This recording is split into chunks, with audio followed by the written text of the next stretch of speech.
Seguiremos innovando para hacer tus viajes más cómodos, seguros y las vías más ágiles. ATM en coordinación con la Alcaldía de Guayaquil. Muy buenos días amigos, jueves 19 de septiembre de 2019. Bienvenidos a su programa Café La Posta. Yo soy Gabriela Yepes y antes de empezar la entrevista de hoy, quiero agradecer a las marcas auspiciantes que confían en nosotros. Gracias a la ATM de Guayaquil, gracias a SIG Rentacar que permite que el equipo de La Posta se movilice de forma cómoda y segura, gracias a SmartUp, un grupo de abogados que atiende emprendimientos, gracias a Contap que permite que La Posta lleve todas sus cuentas ordenadas y seguras. Gracias también a Azúcar Valdés, pues detrás de este sobrecito de azúcar hay 180,000 empleos. Finalmente les quiero hacer una invitación muy especial, pues desde hoy arranca el WordPress Forum. La mejor exposición fotográfica vuelve a Quito a partir de hoy hasta el 11 de octubre en el Museo de la Ciudad. Finalmente, gracias al barista, por supuesto, que nos recibe cada mañana con las puertas abiertas y nos permite entrevistar aquí para que ustedes tengan la información diaria. Ahora, amigos, pasemos a revisar las noticias en caliente.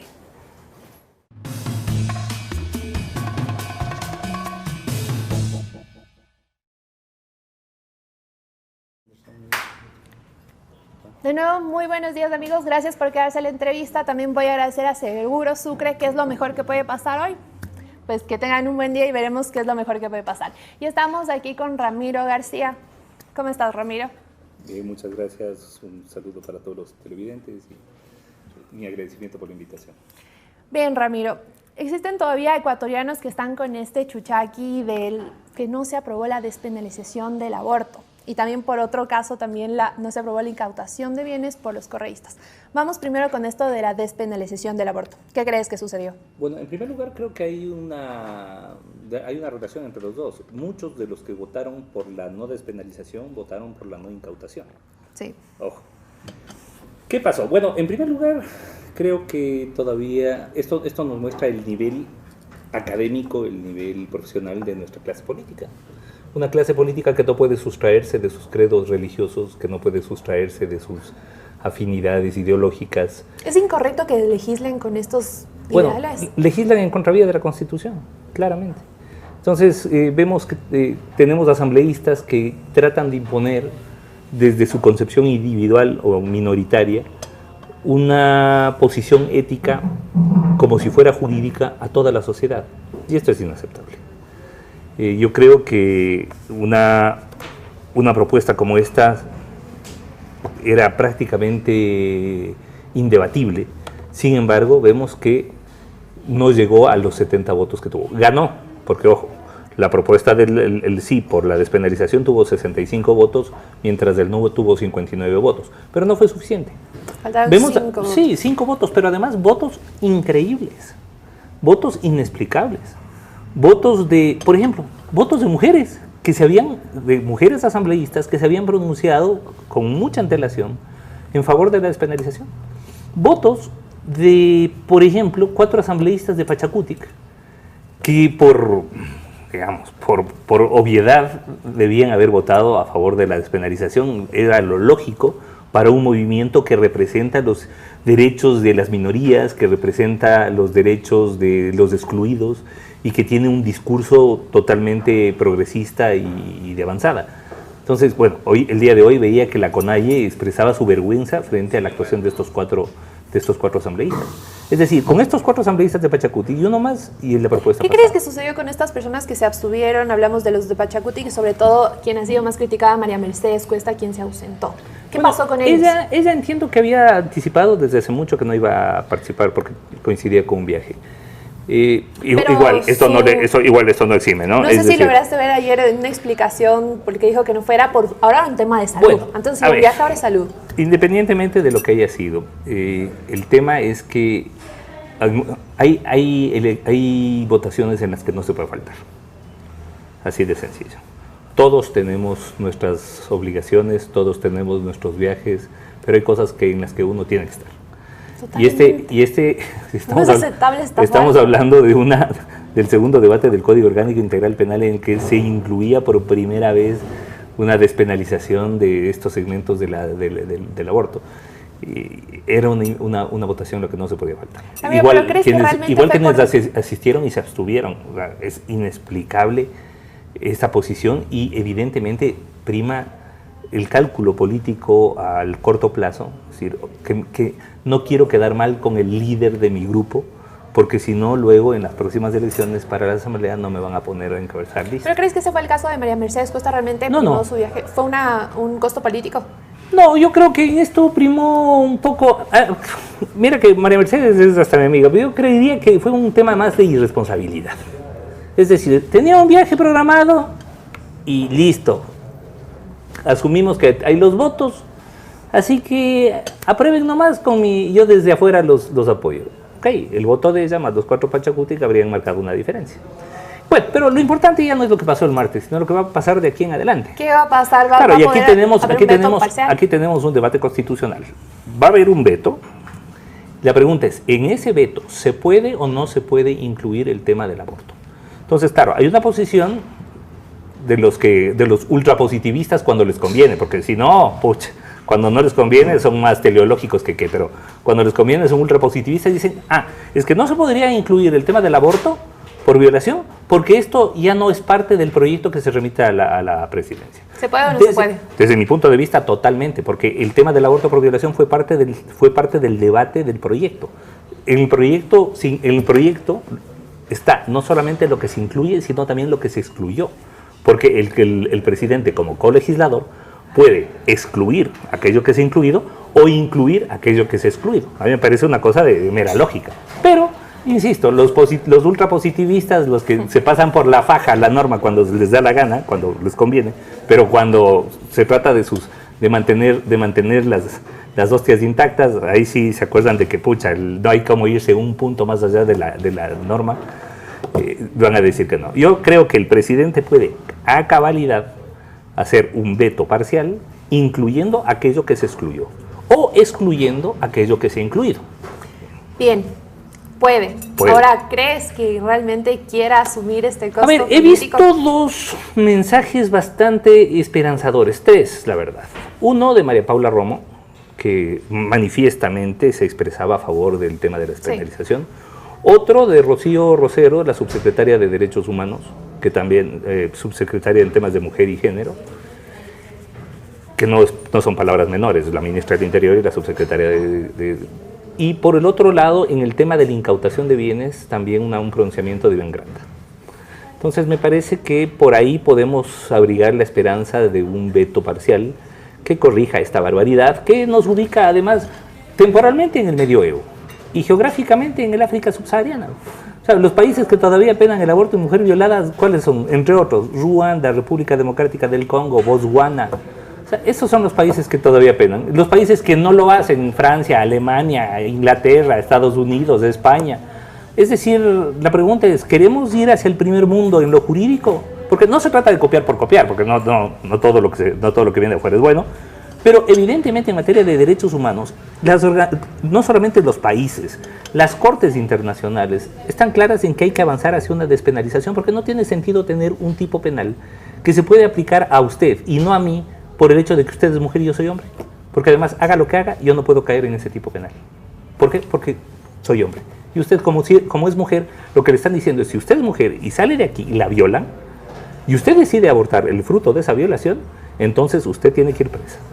¿Le parece eso coherente? O sea, Realmente yo es creo que terrible, no es eso nada lógico. repugna desde cualquier posición filosófico y filosófica, ¿no? Desde la que usted... Es más, yo creo que esto ya ni siquiera los jus naturalistas lo defienden. Yo creo que posiciones como las de Dworkin, por ejemplo, en su respeto a la vida, en su libro, son muy claras de cómo no se necesita ser ni socialista, ni comunista, ni ultraprogresista, ni mucho menos, para entender que las mujeres, que los derechos de las mujeres se tienen que respetar. Es la misma discusión que tuvimos hace poco tiempo con el tema del matrimonio homosexual, del matrimonio igualitario, o como le quieran llamar, que a la final ya no existe el matrimonio homosexual, no existe el matrimonio igualitario, existe el matrimonio. Exactamente, Punto. y es para todos Sí, los sí, humanos. es uno solo, es el matrimonio. Y funciona para personas de diferente o del mismo género. Ramiro, si es algo tan lógico despenalizar el aborto en caso de violación, ¿por qué no se está hablando de despenalizar el aborto en general? Porque realmente la sociedad se centra en, no todos, una buena parte, incluso legisladores, ya hablamos, se centran en negarle a las mujeres a abortar en caso de violación, siendo algo tan lógico. Por supuesto. O lo del matrimonio igualitario que mencionabas. A ver, ese es el problema, lógica versus ideología. Lógica versus dogma. Y claro, el día martes se impuso el dogma. Pero además se impuso el dogma, y claro, cuando se impone el dogma, se impone en base de argumentos de fe, no de razones. Y claro, uno de los argumentos de fe, por ejemplo, es vamos a salvar las dos vidas. No, aquí destrozan las dos vidas. El argumento de fe es hay que irse en contra del violador. La violación tiene una de las penas más altas, tiene una pena equivalente al homicidio. No tiene sentido seguir incrementando penas pensando que con eso a la mujer no se le va a violar. A la mujer se la viola, ¿por qué? Porque dentro de la estructura sociocultural que tenemos, lastimosamente todavía arraigada en nuestra sociedad machista, se la considera un objeto a la que se puede utilizar, abusar, a la que se le puede destruir. Y por eso vemos cómo se producen los femicidios, y vemos además que no solamente es suficiente con violarla, hay que grabarse violándola, y por eso vemos que en algunos de los casos la evidencia contra los violadores ha sido sus propias grabaciones. Claro, es que, obvio, es parte del fetiche, ¿no? Es decir, no es suficiente destrozarla físicamente, tengo que también destrozar su nombre, su prestigio, tengo que estigmatizarla ante la sociedad. De esa forma puedo destruir al objeto. Y claro, con las nuevas tecnologías, pues, vemos cosas que antes no veíamos. Ahora con los teléfonos inteligentes ha cambiado inclusive la forma de comisión de los delitos. Bien, Ramiro, ahora vamos al ámbito netamente legal. ¿Qué sucede? En nuestro país continúan siendo penalizadas las mujeres que aborten en caso de violación. Hay muchos quienes dicen, pero no hay mujeres en la cárcel, no hay mujeres judicializadas. ¿Cuál es la realidad de esto? A ver, la realidad de esto es que, por un lado, hay un gran segmento de mujeres que por miedo a la represión penal deciden continuar sin quererlo con la gestación. Y claro, destrozando su proyecto de vida. Y por supuesto, aquellas personas que se llenan la boca hablando de proteger al feto, proteger al niño, porque además caen en la falacia, nuevamente, ahí fuera de las razones de confundir cigoto, feto con niño.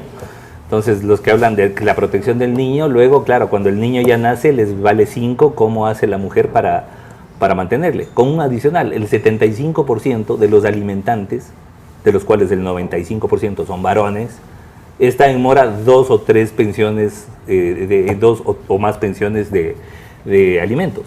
Y nadie dice nada. La pregunta es, ¿cuántos están presos por eso? ¿Cuántos están presos por no pagar alimentos, por matar de hambre a los hijos? Eso es lo primero que tenemos que deberíamos preocuparnos. Es totalmente irónico, ¿no? Pero en este caso ha habido mujeres que han ido a la cárcel, tal vez como medida provisional, prisión preventiva, por estos casos. Hubo 184 mujeres procesadas por diferentes eventos de aborto. Claro, ¿cómo saber si es aborto por violación si no existe la figura de la despenalización del aborto por violación? Simplemente la mujer llega con síntomas de un aborto provocado a un hospital y en base de eso se le remite a la fiscalía y la fiscalía le procesa. 184 hubo. Y ojo que esto es un gobierno que se autotitulaba como socialista. Vamos a ver si este gobierno que se autotitula como respetuoso de los derechos y libertades, pues pone una nota diferente, ¿no? Así es. Bien, sigamos en la materia legal. ¿Qué pasa con las niñas? Si bien las niñas no se acogen al Código Orgánico Integral Penal, ¿qué pasaría en su caso, digamos? No, pues en ese caso serían procesadas bajo las normas penales o parapenales que rigen a los menores, ¿no? El derecho penal del menor, que es un derecho sancionatorio, que tiene ribetes penales, sin duda, porque puede terminar con una privación de libertad. Y van a terminar procesadas, van a terminar estigmatizadas, van a terminar con un récord policial, van a terminar con un prontuario por el hecho de haber decidido interrumpir la gestación después de haber sido violadas. Es decir, por donde se vea, asqueroso. Totalmente. Sigamos ahora con estas reformas que se dieron al Código Orgánico Integral Penal. No se aprobó el aborto la despenalización del aborto en caso de violación, pero sí se aprobó el uso del cannabis. Estamos hablando de la producción. Sí, bueno, lastimosamente, como en todas las reformas que se han pasado por parte de la Asamblea, pues es una de cal y 4 de arena, ¿no? Nos mezclan la paja y el heno en todos los proyectos. Creo que es un avance el hecho de que se haya despenalizado la utilización del cannabis para uso medicinal. Yo no veo lo malo en esto. Veo otras cosas que pueden ser también positivas, como por ejemplo la inclusión del error de tipo y el error de prohibición en la parte general del Código Orgánico Integral Penal, el libro primero.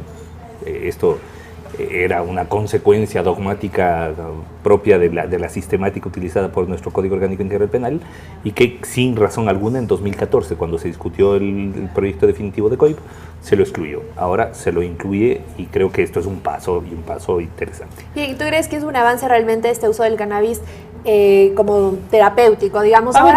Más que uso, el uso del cannabis para uso terapéutico, vea, dése una vuelta por todos los herbolarios o cualquiera de estos almacenes naturistas y va a encontrar pomadas con base de marihuana.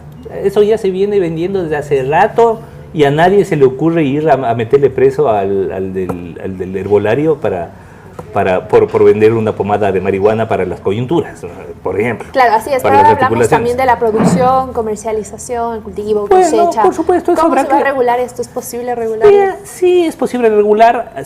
Siempre va a haber quien haga un uso más allá de lo legítimo, porque además, mientras exista un segmento penalizado, ese segmento penalizado va a ser de mucho más lucro que el no penalizado. ¿A qué me refiero?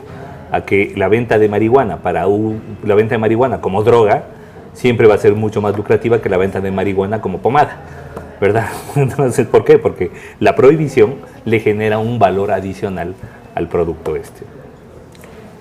Eso, y sí, posiblemente se dé, es probable, pero yo creo que ya es hora, en materia de drogas, de reenfocar la discusión, de reenfocar el debate. La guerra contra las drogas es una guerra que se perdió hace rato.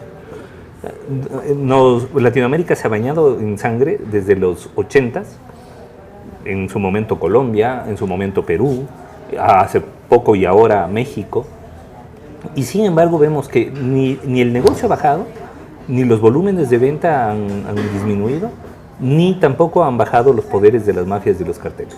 Simplemente se agarra uno y entra otro. Es decir, cogen al Chapo y después de 6 meses de guerra interna y de un baño de sangre, alguien toma la plaza y vuelve a haber un capo en el tema. Y mientras sea un negocio rentable, mientras tengamos grandes compradores en el primer mundo, siempre va a haber vendedores. Vivimos en un tercer mundo precarizado, donde la demanda de trabajo es reducida, donde los salarios y las condiciones laborales son precarizantes. ¿Cómo nos extraña que mucha gente opte por los negocios ilícitos, y además la mayoría por el pequeño tráfico de sustancias ilícitas? Porque si usted va a la cárcel, va a ver que la mayoría de los que están ahí están por pequeños delitos contra la propiedad o pequeño tráfico de sustancias prohibidas. Así que tenemos que empezar a preguntarnos si lo que estamos penando es el delito o la pobreza. Claro, totalmente, pero justamente como tú dices, hemos perdido esta guerra contra las drogas. Por otro lado, estamos hablando de un uso terapéutico, pero Sí. como dijiste también, esto no va a evitar que se lo use también como recreación. Y ahora Ojo, se va a permitir... pero el hecho de que se lo prohíba, tampoco, porque no es que desde mañana la gente va a empezar a usar marihuana, la gente está usando marihuana desde hace rato. Pero ahora centrémonos ahora en lo que también se aprobó, que sería la producción y comercialización. Pero para estos deberían usos, ser? ¿no? Para usos medicinales. Claro, y totalmente, terapéuticos. para esos fines Por supuesto. medicinales. Pero ¿cómo logramos que realmente sean para fines medicinales? Porque se va a hacer un negocio rentable, como tú dices, Bueno, si no hay tiene que trabajo, ser. hay un negocio rentable que ahora la ley lo No, permite. pero, a ver, la ley permite para uso medicinal. Pero ¿qué nos Punto. asegura que únicamente Pero sea para claro, uso a ver, medicinal? lo que pasa es que si vamos bajo esa lógica, deberíamos prohibir el pegamento, la venta Claro, del pegamento, totalmente, pero ¿qué regulaciones? que está utilizado tan o más profusamente que la marihuana, y que además al alcance de todo el mundo. Así que yo creo que no es un problema de regulación. El tema de la droga, la marihuana y sobre todo otras drogas blandas, será negocio mientras esté prohibido. Y eso ya nos demostró Uruguay. Uruguay, con sus nuevas políticas en tema de drogas, se convirtió en un laboratorio viviente sobre lo que puede pasar si se despenaliza.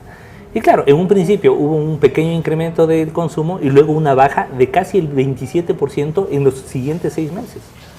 Es decir, la despenalización, la apertura, no generó más consumo, todo lo contrario, lo redujo. Porque obviamente estamos hablando de chicos, de adolescentes, en donde lo prohibido, tiene su plus especial, digamos. Le quitamos ese añadido de prohibido, y por un lado se le quita ese atractivo para la adolescencia, y por otro lado se le quita el componente corrupción para las fuerzas del orden. Usted verá que en todos los operativos contra la droga siempre cae un hito que 2 miembros activos o de la policía o de las Fuerzas Armadas. Es decir, hay una impregnación narco también en nuestras instituciones uniformadas. Claro que sí, eso es sabido. Ahora vamos al comiso sin sentencia. ¿Qué significa primero esto? Esto significa que puede haber una incautación de bienes antes de que exista una sentencia condenatoria ejecutoriada. Claro, esto merece un debate que creo que no ha sido lo suficientemente amplio en el país, pero que en otros países pues ya se lo ha dado. Esto ya lo vimos nosotros, y digo nosotros porque yo realizo mucha actividad académica en España. Ya lo vimos en España hace algunos años, y ya lo discutimos en España hace algunos años.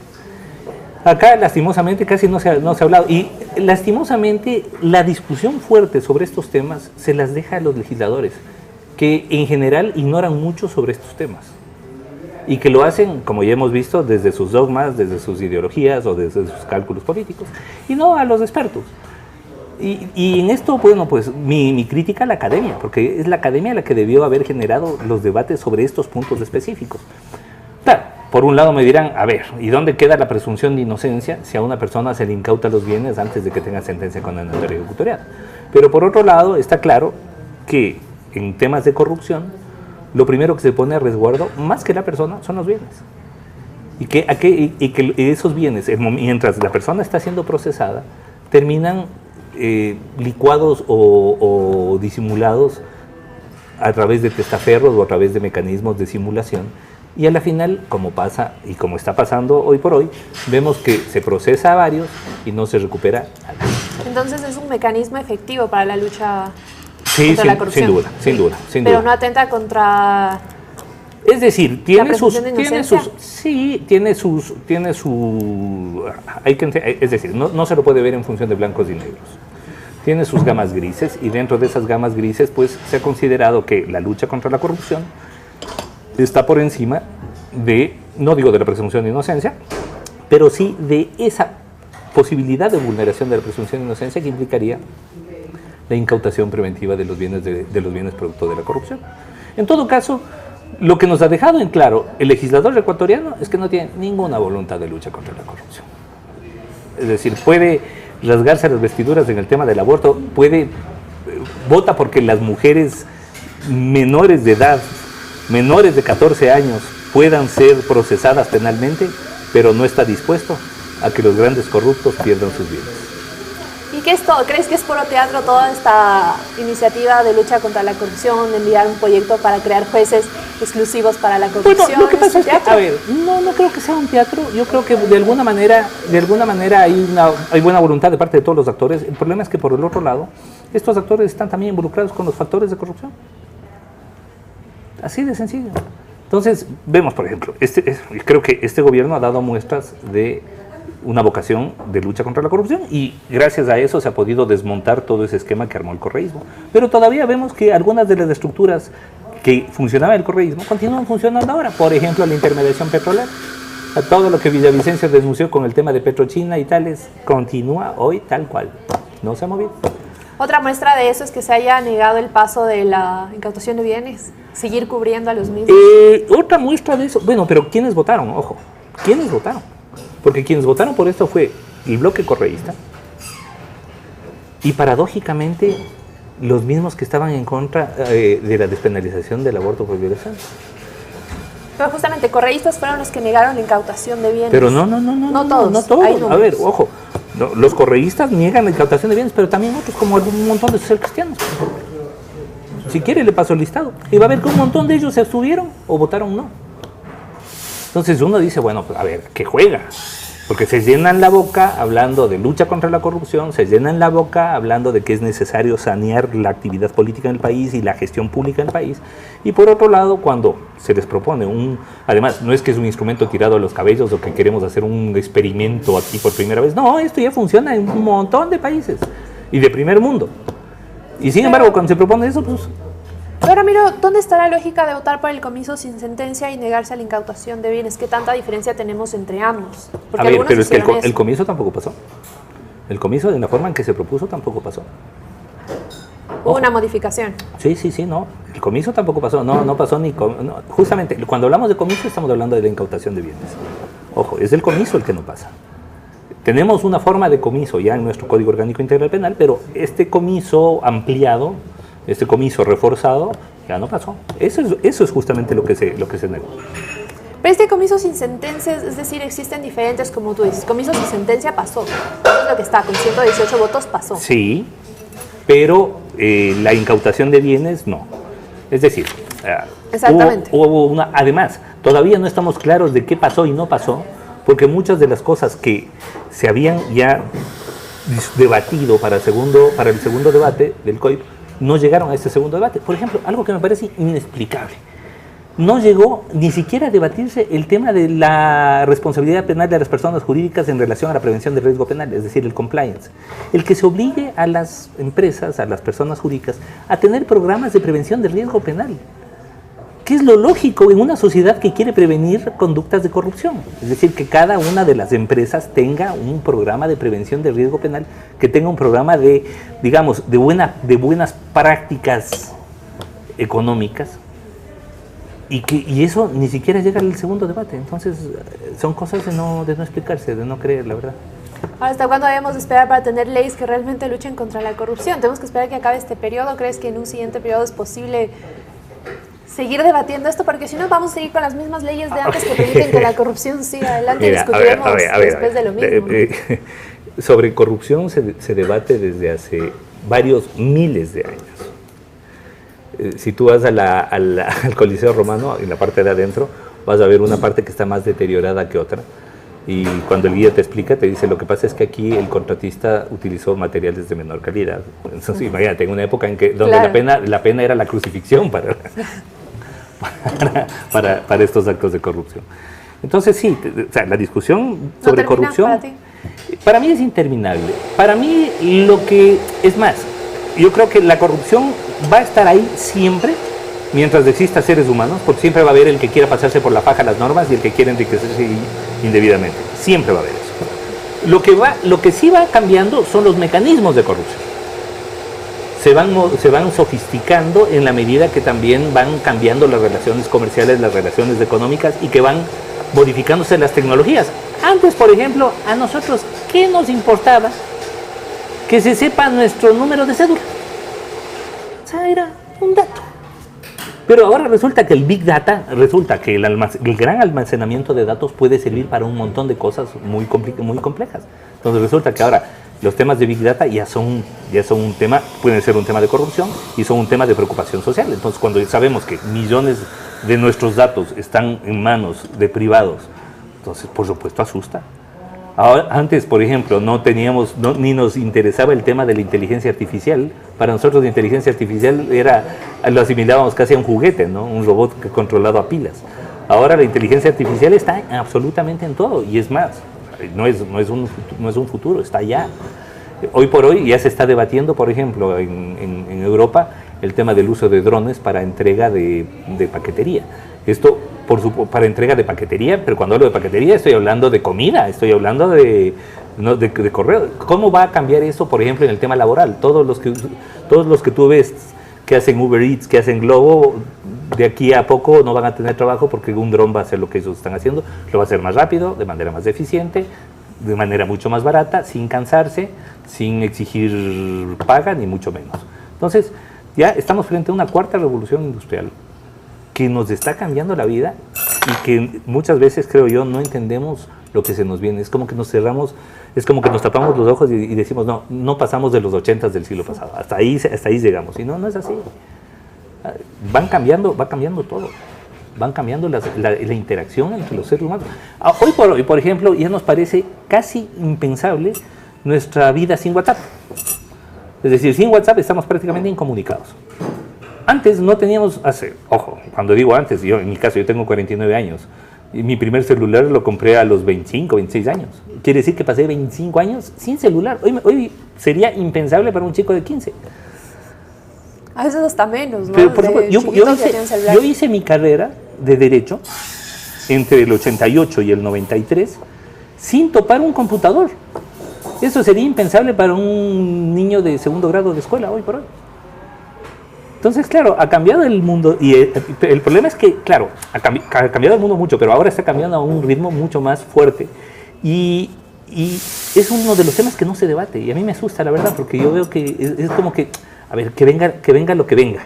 Hemos adoptado como sociedad aquí en el Ecuador una actitud casi fatalista donde decimos, bueno, algún rato ha de llegar y ya nos adaptaremos. Es decir, somos el país del no ha de pasar nada, ¿no? Entonces, ya cuando venga ya hemos de ver cómo reaccionamos y no ha de pasar nada. No, yo creo que esto va a cambiar muchísimo las relaciones.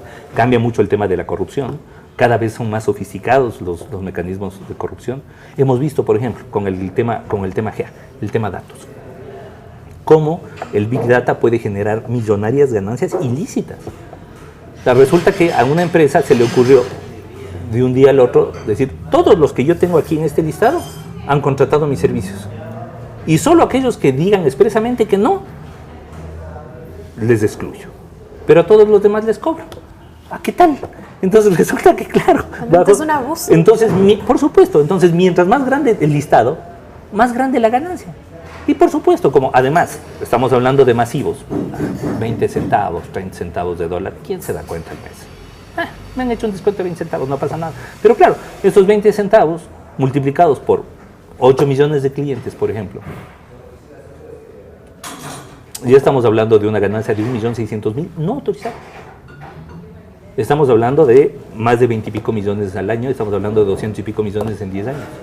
Es decir, estamos hablando de una empresa que, puse GEA como ejemplo, pero muchas otras puede haber, de una empresa que actuando así puede generar millonarios ingresos, pero millonarios ingresos, solamente a través de un mínimo perjuicio mensual a los clientes. O sea, ¿qué tal, por ejemplo, por decir algo, una de las telefónicas, cualquiera, decide cargarnos 5 centavos al mes? Ni tú ni yo nos damos cuenta. Pero resulta que esa telefónica tiene 10 millones de clientes. Y claro, esos 5 centavos es una ganancia impresionante, que excede en mucho todos los perjuicios ocasionados por los pequeños rateritos de esquina y de semáforo, que es además en los que estamos enfocando nuestro discurso penal. Y eso es lo que me fastidia a mí, porque claro, cuando hablamos de seguridad ciudadana, ¿qué es lo que decimos? Que no nos asalten. O sea, estamos preocupados del tipo que nos arrancha el celular, pero no estamos preocupados del tipo del evasor tributario, no estamos hablando del tipo que usa Big Data para estafarnos, no, de eso no nos preocupamos. Y cuando llega esa discusión, ese debate a la clase política lo que dice es, a ellos no se les toque. Un ratito, no, con ellos no hay incautación, deje así. No, pero eso sí, al otro, al raterito de la esquina, ese sí, exhíbale la cara. Realmente, como tú dices, somos un país que reaccionamos cuando las cosas no, nos pasan en vez de prevenirlas, y es lo que pasó con esta fuga de datos de millones de ecuatorianos. Ahora sí se envió una ley de protección de datos. ¿Por qué no se lo hizo antes? Ahora sí que se robaron nuestros datos. Ahora cuando va a haber todos ley. nuestros datos ya están en manos de alguien, ahora quién? vamos, claro, y vamos a ver, porque además, hoy por hoy todavía no entendemos qué es lo que pueden hacer con estos datos. ¿Qué tan terrible puede ser, Ramiro? Terrorífico, porque, a ver, el peor escenario. El peor escenario es que, claro, teniendo nuestras cuentas, nos empiecen a cargar, por ejemplo, si yo tengo las cuentas de 3 millones de personas, hago un débito, porque si pude acceder a sus datos, puedo acceder a sus cuentas. Y si puedo acceder a sus cuentas, me hago un débito de 10 centavos por mes. ¿Qué tal? 10 centavos tuyos, míos y de 2.999.998 personas más.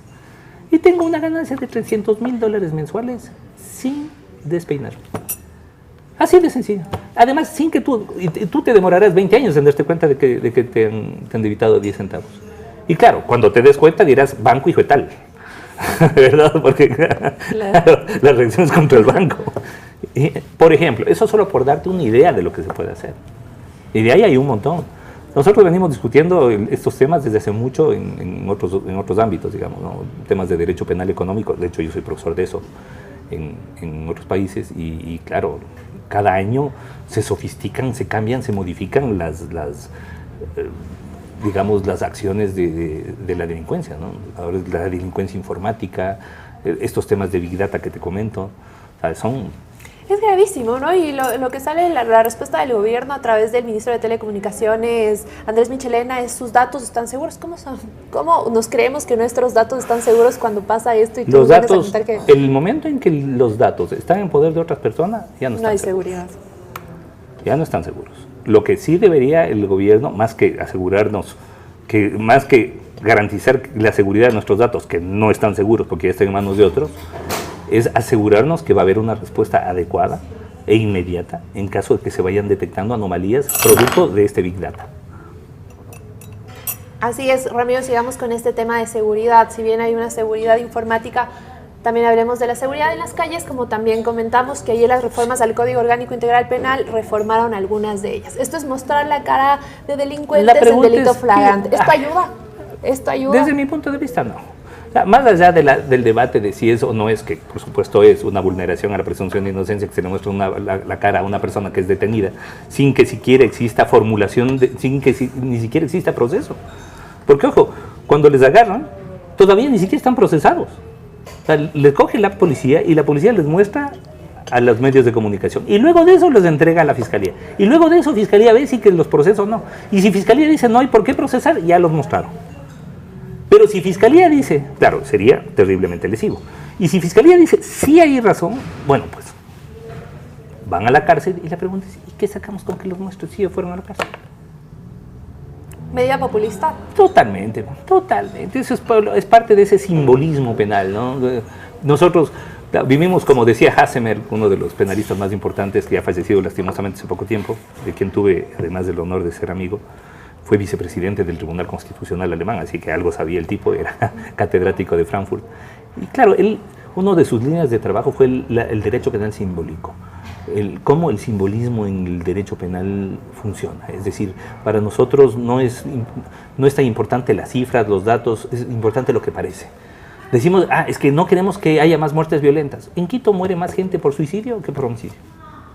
Sin embargo, estamos planteando más policía y más cárceles y no más psicólogos y más centros de atención de este tipo, ¿no? Totalmente. Y ahora justamente con esa reflexión vamos finalmente a una pregunta. ¿Cuál es tu balance respecto a la aprobación de estas reformas al Código Orgánico Integral Penal? ¿Son realmente un avance? ¿Estamos estáticos? Hay claros, hay oscuros, hay subidas y bajadas, hay cimas y valles. Lo del error de tipo y error de provisión me parece un acierto. Lo de mostrar la cara, lo de no despenalizar el aborto por violación me parece una barbaridad. Vemos que el tema de la incautación de bienes tampoco pasó, que también es otro error. Insisto, en esto, como dicen en Loja, vino chanfaineadito. un poco de lo uno y un poco de lo otro. Ahora tenemos que separar la paja del heno y ya nos toca otra vez a los juristas, claro, ir en contra de aquello que esté mal hacia las cortes, tanto nacionales como internacionales. Pero claro, cuando hablas de esto, ¿qué es lo que te dicen? Defensor de delincuentes. O cuando te dicen, o cuando estás en contra de que se penalice a la mujer que decide abortar después de haber sido violada, asesino de niños. Ese es el nivel de debate, sobre todo en redes sociales. ¿Crees que esa es la consecuencia de que se haya polarizado totalmente esta discusión sobre el aborto? Porque incluso se habla de desinformación. Primero, no hay manera de no polarizar una discusión sobre el aborto, para empezar. O sea, eso aquí y en todo lado. Yo estuve cuando se produjo esta discusión en Francia y en España, y más o menos las reacciones eran parecidas de grupos y grupos, ¿no? Sobre todo en España donde todavía hay una impregnación católica muy fuerte. Y yo creo que, claro, yo entiendo que los grupos prorreligiosos, por ejemplo, tengan una posición extrema. Yo entiendo que los grupos feministas tengan otra posición del otro lado. Pero lo que no entiendo es que los legisladores, que los asambleístas, pues asuman también una posición activista, una posición de casi hooligans de barra brava, y que además, claro, festejen que todavía podamos seguir procesando penalmente a niñas que han sido violadas. Eso me parece una cosa de locura. Bien, Ramiro, la Asamblea ha tomado una decisión, el gobierno tiene 30 días para hacer un veto parcial o aprobar totalmente. Eso ha sido todo, Ramiro, gracias por acompañarnos y muchas gracias a ustedes, amigos, por quedarse a la entrevista. Mañana tendremos más de Café La Posta, aprovechen su día, disfruten su jueves, nos vemos mañana. Chao.